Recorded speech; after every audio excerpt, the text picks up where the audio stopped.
ओम नमो भगवते वासुदेवाय नमः। आज इस वीडियो में हम बृहस्पतिवार की व्रत कथा सुनेंगे। देव गुरु बृहस्पति को बुद्धि और शिक्षा का कारक माना जाता है। गुरुवार को बृहस्पति देव की पूजा करने से धन, विद्या, मान सम्मान, प्रतिष्ठा और कई अन्य मनोवांछित फल की प्राप्ति होती है। धार्मिक ग्रंथों के अनुसार गुरुवार को भगवान बृहस्पति की पूजा का विधान है। गुरुवार के दिन व्रत और कथा सुनने से घर परिवार में सुख समृद्धि बनी रहती है। गुरुवार के दिन पीले पुष्पों का प्रयोग करना चाहिए। भोजन भी चने की दाल का होना चाहिए और नमक नहीं खाना चाहिए। पूजन के पश्चात कथा सुननी चाहिए। इस तरह के व्रत करने से बृहस्पति जी अति प्रसन्न होते हैं। स्त्रियों के लिए यह व्रत अति आवश्यक है। इस व्रत में केले का पूजन होता है। आइए सुनते हैं बृहस्पतिवार की व्रत कथा।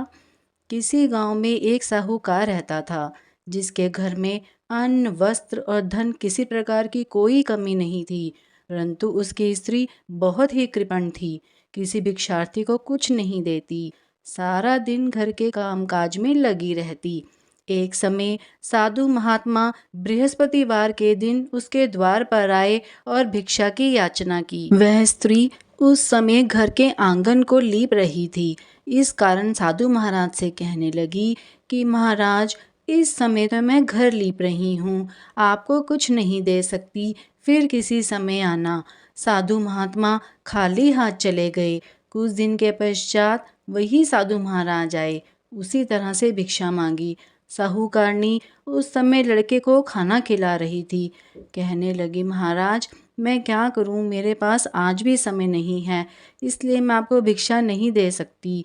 तीसरी बार महात्मा आए तो उसने उसी तरह से उन्हें टालना चाहा, परंतु महात्मा जी कहने लगे, यदि तुम्हारे पास समय ही समय हो जाए तो तुम मुझको भिक्षा दोगी? साहूकारनी कहने लगी कि हाँ महाराज, यदि ऐसा हो जाए तो आपकी बड़ी कृपा होगी। साधु महात्मा जी कहने लगे, अच्छा, मैं एक उपाय बताता हूँ।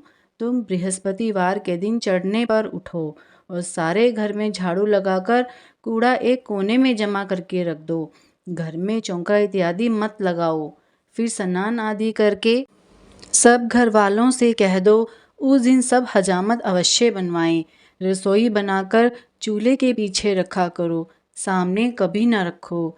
सायंकाल को अंधेरा होने के बाद दीपक जलाया करो तथा बृहस्पतिवार को पीले वस्त्र धारण मत करो, न पीले रंग की चीज़ों का भोजन करो।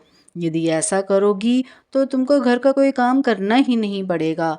साहूकारनी ने ऐसा ही किया। बृहस्पतिवार को दिन चढ़े उठी, झाड़ू लगाकर कूड़े को घर में जमा कर दिया। पुरुषों ने हजामत बनवाई, भोजन बनवाकर चूल्हे के पीछे रखा। वह सब बृहस्पतिवारों को ऐसा ही करती रही। अब कुछ काल बाद उसके घर में खाने को दाना ना रहा। थोड़े दिनों में महात्मा फिर आए और भिक्षा मांगी, परंतु सेठानी ने कहा, महाराज, मेरे घर में सब कुछ था, तब भी मैं आपको कुछ नहीं देती थी। अब पूरा पूरा समय है, तब भी मैं कुछ नहीं दे रही हूँ। तुम क्या चाहती हो वह कहो। तब सेठानी ने हाथ जोड़कर प्रार्थना की कि महाराज, अब कोई ऐसा उपाय करिए कि सब कुछ पहले जैसा हो जाए। तब महात्मा जी ने कहा, बृहस्पतिवार को प्रातः काल उठकर स्नान आदि से निवृत्त होकर घर को गाय के गोबर से लीपो तथा घर के पुरुष हजामत ना बनवाएं। भूखों को अन्न जल देती रहा करो। ठीक सायंकाल दीपक जलाओ।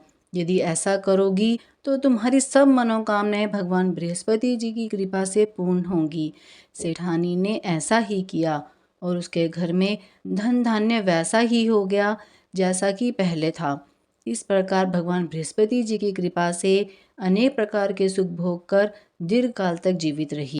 अगर आपने अभी तक मेरे चैनल को सब्सक्राइब नहीं किया है तो आप मेरे चैनल को सब्सक्राइब करें, ताकि आपको मेरे आने वाली वीडियो की नोटिफिकेशंस मिलती रहें। आप मेरी वीडियो को ज़्यादा से ज़्यादा लाइक और शेयर करें।